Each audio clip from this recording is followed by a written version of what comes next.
سرسبز اس گلزار کے یہ پھول ہیں عطار کے، مردہ دلوں کو دے جلا، ہادی ہے طلبگار کے، طلبگار کے۔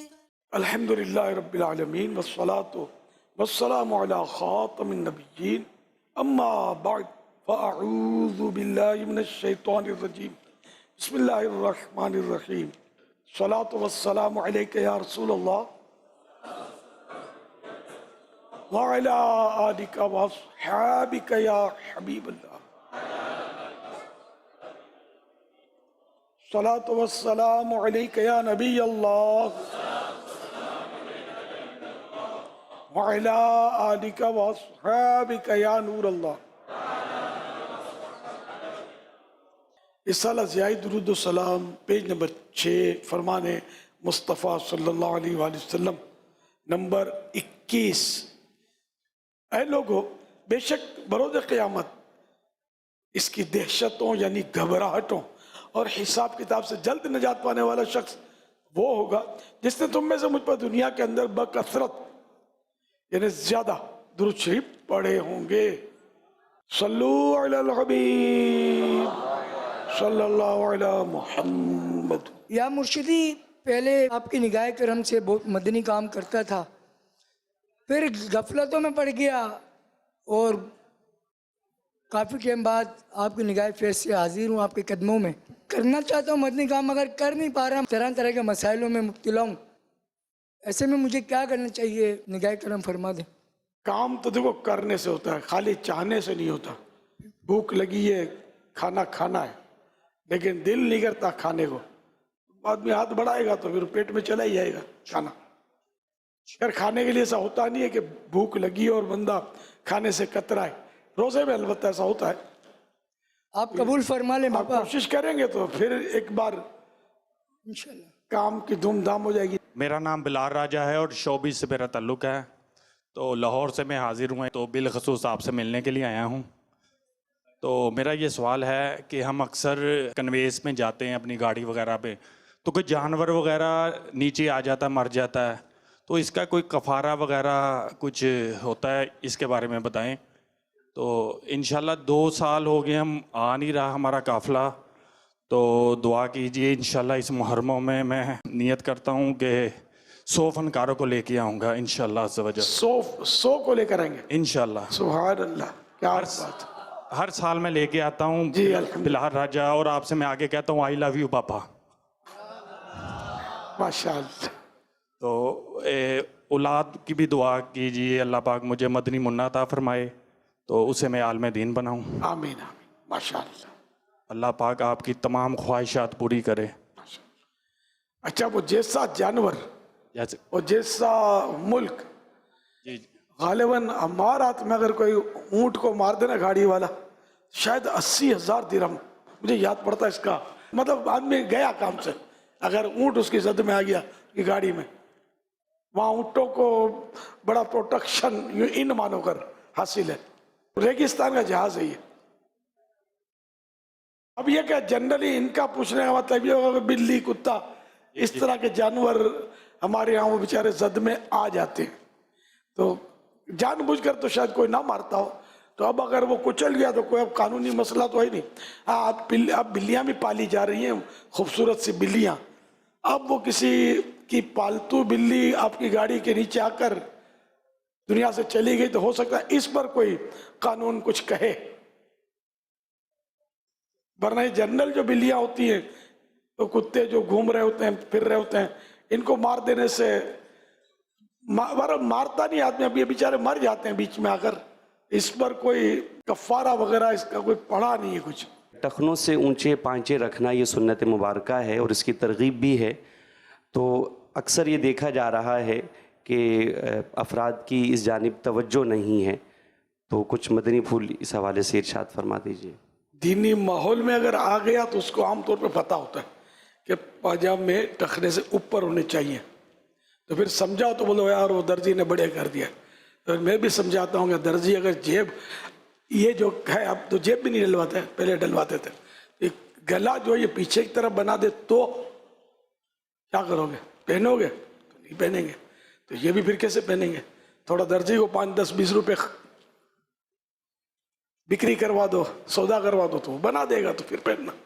تو بہرحال جذبہ نہیں ہے. یہ پیارے آقا صلی اللہ علیہ وسلم کی پیاری پیاری سنت ہے کہ پاجامہ شلوار یہ سب ٹخنے سے اوپر ہوں، تہبند ہے. یہ لمبا جو جبہ پہنتے ہیں، وہ یہ ثوب جو ہے، یا وہ جو بعض اوقات رنگین اوپر سے پہنتے ہیں، تو یہ ان سب کا ٹخنے سے اوپر ہونا چاہیے. لیکن یہ بڑے ہوتے ہیں، یہ بھی جو آتے ہیں یہ بھی بڑے ہوتے ہیں، بارہا دیکھا بڑے ہوتے ہیں. تو ان کو کٹنگ کروا کر یا کوئی بھی ایسی حکمت عملی ہو کہ یہ اوپر ہو جائے، اس کی سلائی ہو جائے، کناری بن جائے. اس طرح کرتا جو ہے، یہ کرتے بھی لمبے لمبے ہمارے غالباً تیار بھی مل رہے ہیں. تو اگر یہ لمبا ہو تو پھر دیکھ لیں. اب خود جھک کر دیکھیں گے تو سمجھ نہیں آئیے، خود بالکل سیدھے کھڑے ہوں گے نا، کوئی دیکھ کر بتا سکے گا کہ آپ کی شلوار یا پاجامہ یا یہ لمبا جو ثوب ہے، جبہ، یہ ٹخنے سے اوپر ہے یا نیچے ہے. تو پھر اس کے مطابق آپ نے کرنا ہوگا. یہ کرنا چاہیے. ایک شخص کا حدیث پاک میں ہے کہ وہ تکبر سے تہبند گھسیٹ رہا تھا، یعنی اس کا ٹخنوں کے نیچے تھا، تو اس پر وہ زمین میں دھنسا دیا گیا اور قیامت تک وہ دھنستا رہے گا. کتنی بڑی وعید ہے. تو یہ مطلب اس میں شرط وہی ہے کہ وہ تکبر کی وجہ سے اگر کوئی ایسا کر رہا ہے تو ان سب کے لیے یہ وعیدات ہیں. ورنہ بہرحال سنت تو سبھی کے لیے، مردوں کے لیے، عورتوں کے لیے نہیں ہے کہ مردوں کے پاجامے یا شلوار یا تہبند یا وہ جبہ کبہ جو بھی ہے یہ سب اوپر ہونا چاہیے. ٹخنوں سے ٹخنے کھلے ہوئے ہوں، چھپے ہوئے نہ ہوں.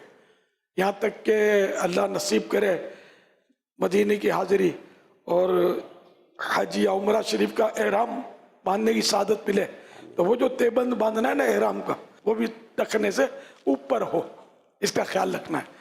تو کوئی اگر نیت بنتی ہے تو آج سے وہ چیکنگ کر کے اس سنت کو بھی، یہ سنت واقعی یعنی یہ میری آج کی نہیں دعوت سمجھے، پہلے کی قرآن ہے. پہلے الحمدللہ زمانے سے میں نے اونچے رکھنے کا میرا معمول ہے، ٹخنوں سے اوپر.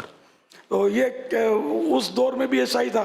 تو چلو اس میں تو اتنا ماحول نہیں تھا، لیکن اب تو ہمارے پاس ماحول ہے. ہمارے پاس کہیں تو لاکھوں، کہیں تو کروڑوں اسلامی بھائی ہیں، مبالغہ کریں تو کروڑوں ہیں. لیکن یہ سنت پتہ نہیں کیوں مطلب اس پر عمل نہیں ہوتا. تو یہ جو تھوڑے بہت یہاں جمع ہیں، یہ بھی تھوڑے بہت نہیں ہیں، شاید وہ ہزار یا ہزاروں ہیں. اگر یہ سب نیت کر لیں کہ ہمارے پاجامے یا جو بھی ہے شلوار یہ ہم چیکنگ کروا کر اوپر کریں گے، اگر نیچے ہیں تو انشاءاللہ ہم اس کو بنوائیں گے. یہ نہیں کہ نیا سلوائیں گے تو خیال رکھیں گے، کٹنگ کروا کے بنوا لینا ہے. تو اگر ذہن بنتا ہے، سچی نیت ہے، تو جھوٹ ہاتھ اٹھائیں گے گناہ گار ہوں گے، جھوٹ ہو جائے گا ہاتھ دھکا. تو پھر یہ کہ آج سے بس یہ نیت کر لیں، ٹھیک ہے. اچھا ماشاءاللہ. تو اب یہ کہ اس میں آپ کو فوراً یہ ترکیب بنانی ہے انشاءاللہ. یہاں تک کہ تکبر سے اگر ٹخنوں سے نیچے پاجامہ وغیرہ تو نماز بھی مکروہ تحریمی ہوتی ہے، ورنہ مکروہ تنزیہی، سستی کی وجہ سے اگر وہ اس طرح بنا ہوا ہے. مکروہ تنزیہی ہونا یہ بھی ظاہر ہے کہ وہ کوئی کار خیر تو نہیں ہے. نماز میں فولڈ نہیں کرنا ہے، نماز میں نہ اوپر سے فولڈ کرنا ہے، نہ گھرسنا ہے، نہ نیچے سے اس کو فولڈ کرنا پائچوں کو، ورنہ پھر نماز مکروہ تحریمی ہے. اب اگر اوپر کھینچ کر ہو سکتا ہے تو ٹھیک ہے، ورنہ یہ کہ اس کو اسی حال پہ چھوڑ دیں. اور اب تو بنائیں گے ایسا انشاءاللہ کہ وہ ہر وقت سنت پر عمل ہوتا رہے گا میرے رب نے چاہا تو. تو جب یہ آپ اتنے سارے واقعی اس سنت پر عمل پیرا ہو جائیں گے نا تو انشاءاللہ چراغ سے چراغ روشن ہوتا چلا جائے گا اور یہ سنت بھی ہمارے معاشرے میں عام ہو جائے گی انشاءاللہ. چھوٹے بچوں کے لیے بھی کوشش کی جائے کہ یہ اس کے بھی اوپر ہوں، تو ابھی سے اس کی عادت بنے. موقع کی مناسبت جس کو عمل کرنا ہوگا راستے ہزار، جس کو عمل نہیں کرنا اس کو بہانے ہزار. صلو علی الحبیب صلی اللہ علی محمد. کوئی شخص کسی کامل ولی کی ولایت میں شک کرے یا کوئی صاحب مزار کی بارے میں یہ بولے کہ یہ جو ہے وہ ولی نہیں تھے یا لوگوں نے ان کا مزار بنا دیا، اور ان کی ولایت میں شک کرے اور ان کی ولایت سے انکار کرے، تو اس کے بارے میں کیا حکم ہے؟ اب شک کرنے کی وجہ دیکھی جائے گی ایک بار میں نے کورنگی میں پتہ چلا مجھے، دعوت اسلامی سے پہلے کی بات کر رہا ہوں کہ اعلیٰ حضرت سے تو بہت پرانی محبت ہے، تو میں نے سنا کہ اعلیٰ حضرت کے مرید کورنگی میں کسی مسجد میں امامت فرماتے ہیں، تو شوق ہوا کہ ہم زیارت کریں، تو ہم کوئی 2-4 دوست مل کر ان امام صاحب کی مسجد ڈھونڈتے ہوئے کورنگی پہنچے، ان کے پیچھے نماز پڑھی اور پھر ان کی زیارت کی، تو انہوں نے اپنے والد صاحب کی بھی زیارت کروائی۔ وہ بولا میرے والد صاحب کی عمر 115 سال ہے، وہ بستر پر تشریف فرماتے۔ یہ مطلب جو حضرت تھے، انہوں نے دوران گفتگو یہ بتایا، اس نے نام وغیرہ سب لیا، تو بتایا کہ وہ فلاں مطلب جو ولی اولیاء کے تعلق سے جو مسئلے کرتے ہیں، سمجھ گئے ہوں گے آپ، یہ داتا حضور جو ہے اسی شہر کا واقعہ، لاہور کا، کہ یہ داتا حضور کے بارے میں یہ تقریروں میں بولتا تھا یا اس طرح گستاخی کرتا تھا کہ یہاں نعوذ باللہ، مجھے تو صحیح بات ہے بولنے میں بھی مزہ نہیں آتا، تو وہ کہ وہ کیا بولوں میں، یہ ایک جانور آپ نے سنا 4 ٹانگ والا اور لمبے کانوں والا، جس کو ہم تو یہاں گدھا بولتے ہیں، پنجابی لوگ خوتا بولتے ہیں، انگلش میں ڈونکی کہا جاتا ہے، تو نعوذ باللہ من ذالک، میری زبان نہیں چلتی یار کیا کروں، کہ وہ ان سے نسبت کرتا تھا کہ یہاں تو یہ دفن ہے، خامخواہ لوگوں نے یہ چڑھا دیا ہے۔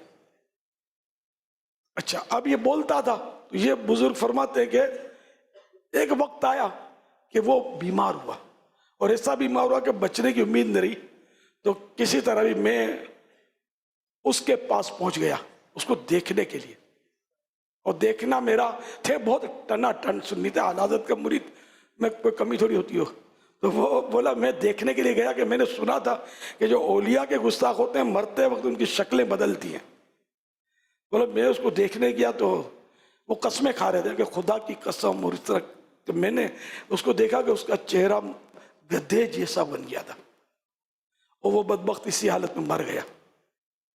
پھر اس کو دفن کیا تو اس کی قبر سے آگ کے دھوئیں کی بدبو آتی تھی، تو میں نے اس کا قبر کا نشان پتہ پوچھا وغیرہ محفوظ کیا۔ پھر جب میں لاہور آنے کا مجھے موقع ملا تو میرے ذہن میں یہ بات بیٹھی ہوئی تھی، تو یہ میاں جی قبرستان کا بتایا کہ میاں جی قبرستان میں فلاں حصے میں یہ گڑھے میں دبا پڑا ہے، تو میں وہاں مطلب پہنچا اس کی قبر کے قریب، تو اب میں خدا کی قسم کھا کر کہتا ہوں کہ مجھے وہاں دھوئیں کی بدبو آ رہی تھی۔ تو ولی کا گستاخ جو ہے نہ دنیا میں اس کو امن ہے نہ آخرت میں امن ہے، تو یہ اللہ کا اتنا بڑا احسان ہے، اتنا بڑا احسان ہے کہ اللہ پاک نے ہم کو ایسا ماحول دیا جو اولیاء کی محبت کے جام پلاتا ہے، الحمدللہ۔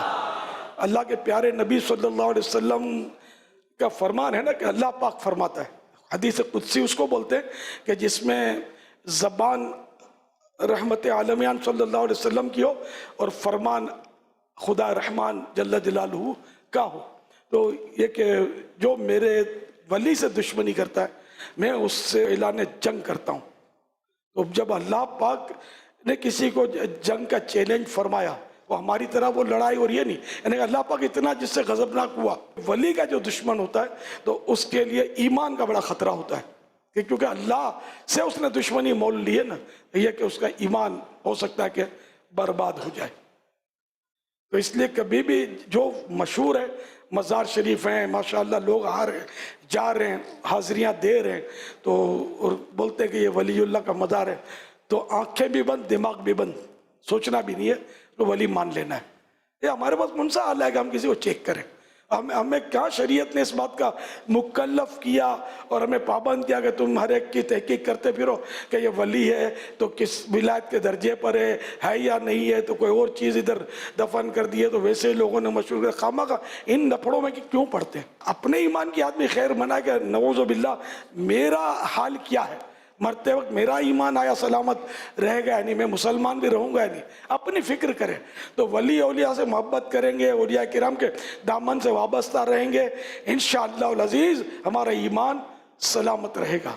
میرے آقا اعلیٰ حضرت رحمت اللہ علیہ غوث پاک، کیونکہ یہ ولیوں کے سردار ہیں، ولیوں کے بھی ولی ہیں، سردار اولیاء، تو ان سے اتنی عقیدت رکھتے تھے کہ غوث پاک کی بارگاہ میں عرض کرتے ہیں نزع میں گور میں میزاں پہ سرے پل پہ کنگھی، نزع میں گور میں میزاں پہ سرے پل پہ کہیں، نہ چھٹے ہاتھ سے دامان معلا تیرا یا غوث، نہ چھٹے ہاتھ سے دامان معلا تیرا۔ یعنی جب روح قبض ہو رہی ہو نزع میں، گور یعنی قبر، نہ نزع میں نہ گور میں، حشر میں نہ پل صراط پر، کہیں بھی یا غوث اعظم آپ کا دامن میرے ہاتھوں سے نہ چھوٹے، آپ اپنے دامن جیسا کس کے باندھے رہیں مجھے، شیطان مجھے چھڑا نہ سکے۔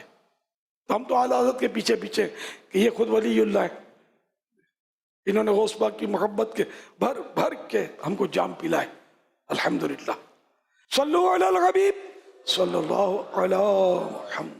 امیر اہل سنت سے عرض ہے کہ ایک نیک کام آپ نے دیا ہے کہ ذاتی دوستیاں نہیں رکھنی چاہیے، کیونکہ یہ مدنی کاموں میں رکاوٹ پیدا کر دیتے ہیں، اس لیے اس کی وضاحت فرما دیں۔ اپنے نفس کے لیے دوستی جو آج کل کی جاتی ہے، جوڑیاں بنتی ہیں، گروپ بنتے ہیں، کہ ہاں ہاں ہاں کر کے ہنس رہے ہوتے ہیں، تیری میری کر رہے ہوتے ہیں، اور کوئی مطلب ہے نا کہ پھر وہ دین دنیا کے کام اتنے ہو نہیں پاتے۔ تو اس طرح کی دوستی سے ہم نے روکا ہے، نہ کہ مطلب وہ جو دوستی واقعی 100% اللہ کے لیے رکھی جائے، وہ تو پھر یار غار کی مثال ہمارے سامنے ہے۔ یار غار بھی ہے تو یار مزار بھی ہے نا۔ اب یہ کوئی بولے کہ میری اللہ کے لیے دوستی ہے تو پھر اس پر غور کر لے کہ سچ بھی بول رہا ہے کہ نہیں بول رہا۔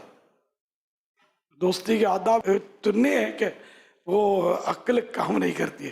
ایک بار ایک دوست کسی دوست کے گھر گیا، بزرگ تھے، ان کے دوست گھر پہ آیا اور اس نے کچھ بیان کیا مسئلہ کہ میری پریشانی ہے، مالی پریشانی۔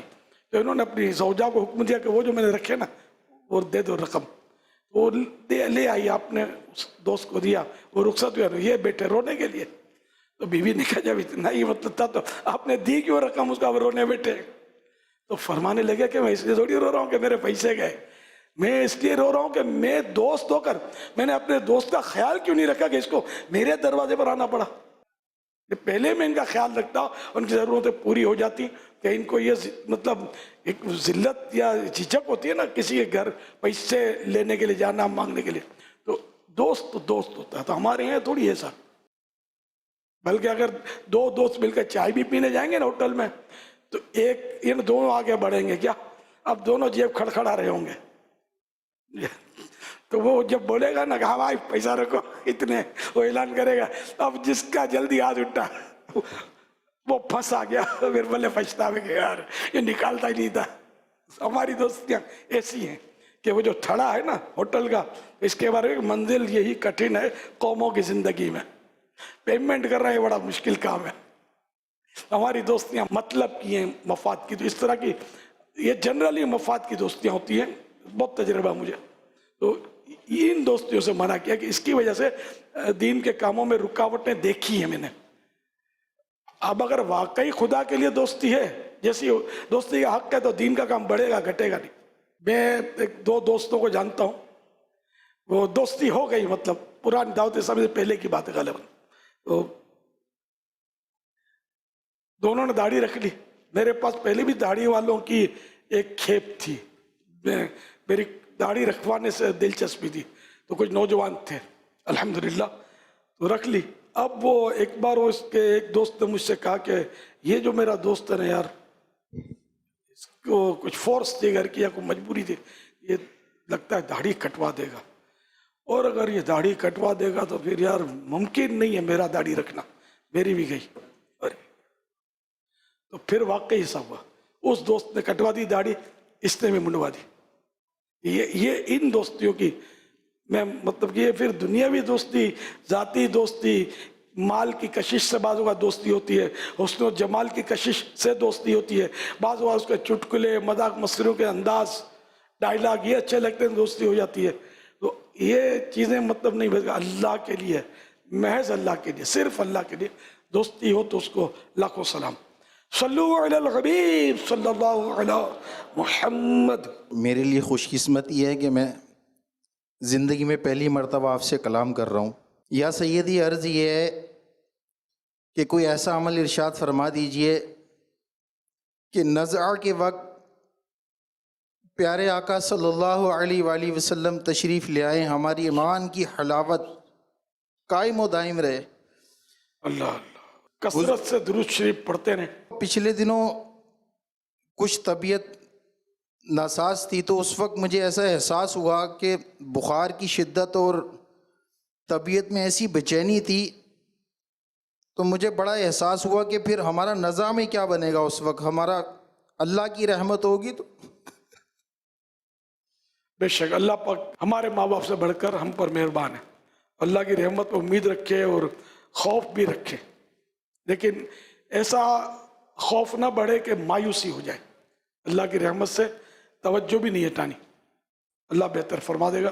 درود شریف کی کثرت جو ہے یہ انشاءاللہ دونوں کام بنا دے گی.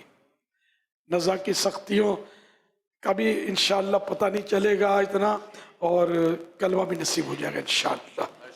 شب جمعہ والے درود شریف کی بھی یہ فضیلت ہے نا, سرکار صلی اللہ علیہ وسلم اپنے ہاتھوں سے قبر میں اتار رہے ہوں گے, یہ دیکھے گا آپ. تو اگر کوئی اسلامی بھائی کاروبار کر رہا ہو اور کاروبار میں اس کے اوپر قرضہ وغیرہ ہو گیا ہو اور اس کے پاس استطاعت بھی نہ ہو دینے کی, تو اسے کیا کرنا چاہیے؟ اسے مہلت لے لے, جس کا قرضہ ہے کوشش کرے بھرنے کی. اگر کوئی ایسا سامان ہے اس کے پاس, اگر وہ مہلت نہیں دے رہے تو ایسا سامان ہے, ڈیکوریشن ہے, کوئی ایسی چیزیں گھر کی ہیں کہ جو مطلب یہ بیچ کر قرضہ ادا کر سکتا ہے, تب بھی کرنا تو ہوگا قرضہ ادا. جزاک اللہ. پیارے پیر مرشد آپ کی بارگاہ میں یہ سوال عرض ہے کہ آقا علیہ الصلاۃ والسلام اپنا جشن ولادت روزہ رکھ کر منایا کرتے تھے. اس کے برعکس ہم لوگ جلوس میں شرکت کرتے ہیں, تو اس سے کیا حقوق عامہ تلف نہیں ہوتے؟ ہم مسجدوں میں رہ کے اللہ کی عبادت کر لیں, اس کے بارے میں آپ کیا ارشاد فرمائیں گے؟ اللہ حقوق عامہ کا جہاں تک تعلق ہے تو بعض صورتیں ایسی ہوتی ہیں کہ جن میں اب علماء جو ہیں وہ منع نہیں فرماتے. جیسے کہ جنازے کا جلوس نکلتا ہے, اس میں بھی راستے رکتے ہیں, ٹریفک جام ہوتی ہے بعض اوقات, اسے منع نہیں فرماتے علماء کرام. اللہ بہتر جانے. تو اس میں جشن ولادت کا جلوس اب یہ معمولات اہل سنت میں سے ہے. یہ ہمارے یہاں پاک دنیا میں ہر جگہ جلوس نہیں ہے, جہاں جہاں ہے تو وہاں ٹریفک کا نظام بحال رہتا ہے. دیگر ممالک میں ایک طرف جلوس چلتا ہے. پہلے کراچی میں بھی اسی طرح تھا, ٹریفک بھی چلتا تھا اور جلوس بھی ایک سائڈ پر چلتا تھا. آہستہ آہستہ جلوس اس طرح بڑھ گیا کہ اب وہ ٹریفک بند ہوتا ہے اور متبادل راستوں پر ٹریفک موڑ دیا جاتا ہے. اس طرح کا کچھ ہو رہا ہوتا ہے. تو اس میں کوئی مطلب ہے کہ اپنی رائے کو دخل دینا مناسب نہیں ہے, کیونکہ جید علماء جو ہیں, علماء اہل سنت, جلوس میں شرکت بھی فرماتے ہیں اور اس کی ترغیب بھی دلاتے ہیں. اور ایک بہت بڑا اس میں مطلب ہے کہ فوائد بھی ہیں جلوس میلاد کے. صلو علی الحبیب صلی اللہ علی محمد. سرسبز اس گلزار کے یہ پھول